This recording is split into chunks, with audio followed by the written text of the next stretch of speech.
بسم الله الرحمن الرحيم والصلاة والسلام على رسول الله صلى الله عليه وسلم. إن الله وملائكته يصلون على النبي يا أيها الذين آمنوا صلوا عليه وسلموا تسليما صلى الله عليه وسلم.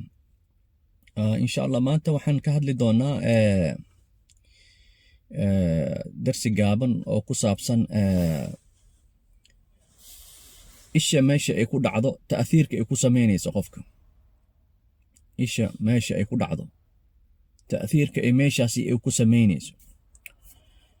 yacni waxa ka dhacaya meeshaasi oo isha ay ku dhacday jirkaaga meesha warba ha noqdo. مثلا waxaan hadda ka soo qaadaynaa isha waxay kaaga dhacday madaxa tintaada ayaa la jeclaaday, waxaa kugu dhacay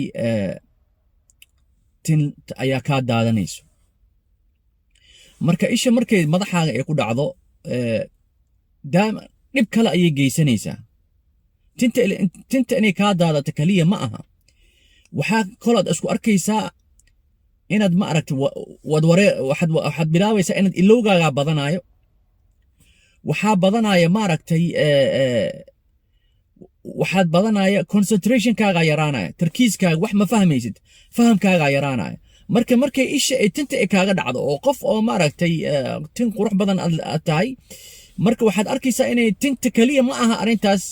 dhibka ay gaarayso isha ay gaarsiinayso, wax kale ayaa kugu dhacaya. waxaa kugu dhacayo sida hadda aan sheego ilowgaaga badanayo, waxaa kugu dhacayo maaragtay fahamkaaga yaraanayo. okay, hadday isha ay kugu dhacday ka waran fahamka caqli oo ilaahay ku siiyey, qof ayaa caqligaaga intelligent ta qof faham badanaa tahay oo wax fahmaayo oo ilaahay caqli fiican siiyey. markii ishii waxay ku dhacday caqalkaaga, qofku wuxuu kugu ilaystay smart aad tahay, qof smart ayaa tahay, sidaas ayuu kugu ilaystay. marka maskaxday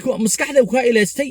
caqligaaga ayuu ilaystay. marka waxaad arkaysaa isha caqligaaga kaliya dhib ma gaarsiinayso, tintaadana way gaarsiinaysaa, tintan waa kaa daadanaysaa. matalan isha waxay kaaga dhacday xabadka ayay kaaga dhacday, qof naxariis badan ayaa tahay, qof dadka jecel ayaa tahay, dadka yani waa qof qalbi fiican ayaa tahay, xabadka ayay kaa fariisatay. marka waxaad arkaysaa dabeecaddii oo kaa xumaanayso, xanaaqaaga badanayo, dadka aad dhibsanaysid ayaa isku arkaysa. maxay kaloo ku gaarsiinaysaa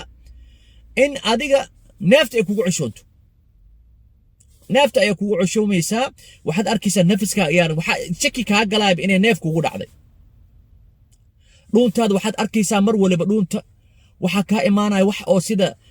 balqam ah, wax dheerdheer markaad candhuuf tufaysid mise subaxdii markaad soo kacdid, waxaa isku arkaysaa waxyaalo dheerdheer ah inuu kaa soo baxayo. waxaad kaloo isku arkaysaa shaki badan, waswaas badan ayaa isku arkaysaa. marka isha maxay geersaa hadda? asalkeeda maxay ahayd? asalkeeda waxay ahayd in adiga ma aragtay fiicnaantaada, qalbi furnaantaada,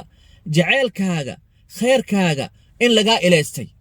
marka isha maxay dhibka kale ee la timid waa maxay? waxyaalo badan ay la imaanaysaa. markaas waxay la imaanaysaa inaad noqoto qof xun,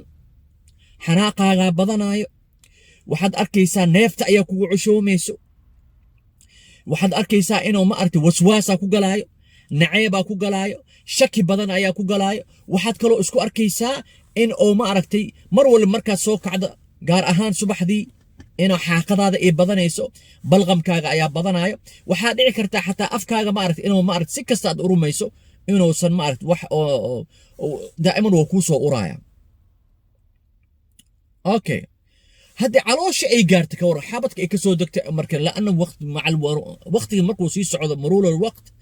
ish way degtaa, hoose u degtaa, sixirkan kor u soo baxaa. insha allah sixirkan waan ka hadli doonaa markuu kor u soo baxo calaamooyinka lagu garanayo.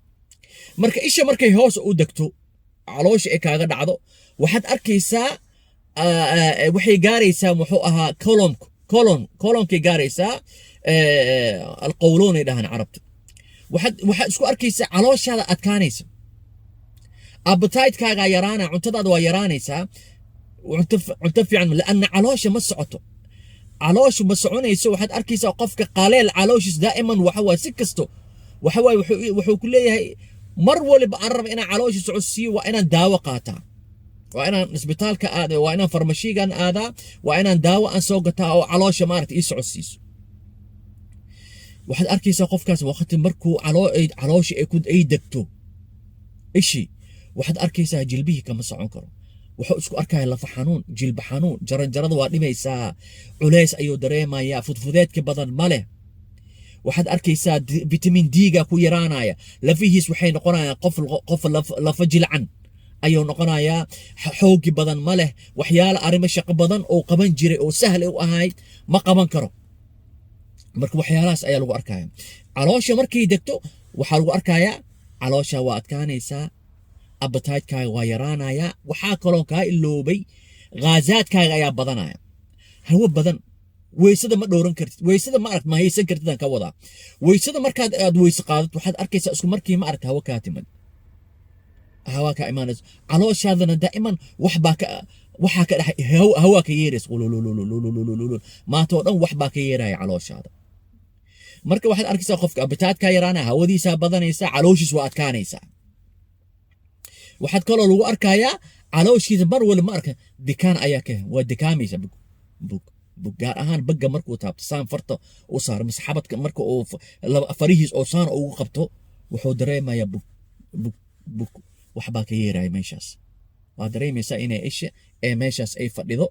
oo calaamooyinka lagu garto waa annabad ay dhahaan carabta annabl nabadkan waxa waaye waa dikaanka aad u weyn waxaad leedahay adiga naftaa shakiya ku gala meesha macunuga ii fadhiyo liannahu nabadkaani waxaan oo ma aragtay dikaankan oo aad u weyn markaad wadnahaaga aa gacanta saarto isla fiiriso waxaad arkaysaa kan dikaankani oo calooshaada ku saaran inuu ahayn mid ka yimid wadnaha lianna qofka maarkan wadnaha maaragtay xididdo badan ayaa aado markuu qofka xididkaas oo taabto wuxuu dareemayaa wadnaha inuu ma aragtay meeshaas wuxuu ka dareemayaa dikaan ayuu ka dareemayaa dikaanka meeshaas oo ka dareemay iyo midka wadnaha waa isla socdaan way isla socdaan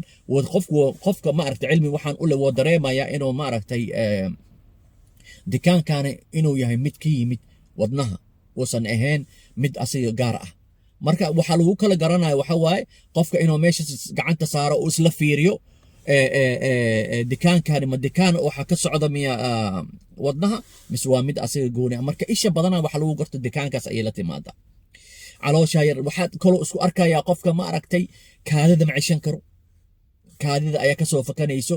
waxaad arkaysaa daa'iman mashaakil ayaa ku dhacaya ma arkano dhinaca gumaarka meesha la yiraahdo xanuun ayuu ka dareemaya marka waxa waa ish daa'iman waa degaysaa qofka culayskiis ayaa badanayo wuxuu noqonayaa qof oo wahan ku dhaca wahan ayaa ku dhacaya wahan waxa la dacf tabar male karti male wax male waxyaalahaas oo dhan ayaa ku dhaca marka waan sheegnay hadda madax haddee kaaga dhacdo oo tinta laga ilaysto tinta kaliya dhibka ma gaarsiinaysa maskaxdaada ayay dhib gaarsiinaysaa xabadka hadday kaa gasho xabadka hadday kaa fariisato oo qofka ku ulaysta face to face oo kuu fiirinaayo oo wii hortaada taagnaay badan xabadkay ku dhacda xabadka markay kaa gaartana waxa naceeb kaliya kuguma abuuraysa xanaaq badan kaliya ma kuga abuuraysa wax kale la imaanaysaa neeftaa kugu cusoomaysa waad shakinaysaa waxaad leedahay neef baa kugu dhacday dhakhtar ayaad aadaysaa neefna lagaama helayo calooshan haddii aad sida hadda aan sheegnay waxaad kaloo isku arkaysaa gaazaad badana isku arkaysaa calooshaada way adag tahay waxaad kaloo isku arkaysaa inaad ma aragtay calooshaada way adkaanaysaa hawo badan ayay lahaanaysaa weysada ma aragtay dhaqsi ayay kaa buraysaa marka hoosayna usii degaysaa kaadada ayaa dhibkaa qabanaya kaadada xataa waxaad arkaysaa qof weyn ilaaha weyn leh oo sariirta habeenka jiifa oo isku kaadanaya sariirta kaadada isku celin kara ma gaarsiin kara ilaa musqusha sariirta asoo jiifa ayuu kaadinayaa marka waxyaalahaas ayuu qofku isku arkaya marka waxa waaye waan sheegnay waxyaalaha u fiican waxa waaye qofka inuu madax iska toobo oo meesha laga toobo hadday madaxa ay ka hayso waxaa kuu fiican hadday xabadkana ay kuu fadhido mantagaa kuu fiican inaad mantagto hadday caloosha ay kuu fadhidana ma aragtay waxaa fiican inaad iscalool bixiso oo wixii waxa oo ma aragtay waxa oo toxinka calooshaada ku jira dhan ما أعرف أخلاقك وسخط على وشك بوحدة ورن إني صوبحان والله وحولي شيخ ومركن داو أنا عبو أن على داو لو على البحر مركن عبو وحولي سحر دي أنا أقرب سنة أركب بدن إكسو إيجا صوبح أنا أقرب سنة يوير إسكنا في قول قف كلام عرفتي مركو خفك إنه إسكلين جري علوش نظيفي أيا في عن أو ما عرفتي محون فضيد أيو دريمة قبرك إن لقى طابو لبي طبن كوب لغو دفتو ايا في عن او ما عرفتي سفي عن ما عرفتي ان شاء الله او نفيس باذن الله الكريم بركا قفك وحي دن انو اسلا سمي ايا في عن انو اسما تجيو انو اسعلول بخيو انو توبين ادو وحا اركيسا قفك ما عرفتي مدق او ير ان معنى لهان saddex maalmood 5 maalmood 7 maalmood markay gaartay insha Allah wuxuu arkaya qofka nafis iyo caafimaad ayuu dareemaa insha Allah Ilaahay subhanahu wa ta'ala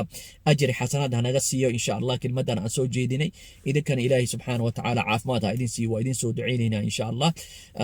kelmadii gaabneed saas ayaan ku soo gabagabeynaya subhanakallahu bihamdik ashhadu an la ilaha illa ant نستغفرك ونتوب إليك وصلى الله وسلم وبارك على سيدنا محمد وعلى آله وصحبه وعلى آله وصحبه أجمعين والسلام عليكم ورحمة الله وبركاته.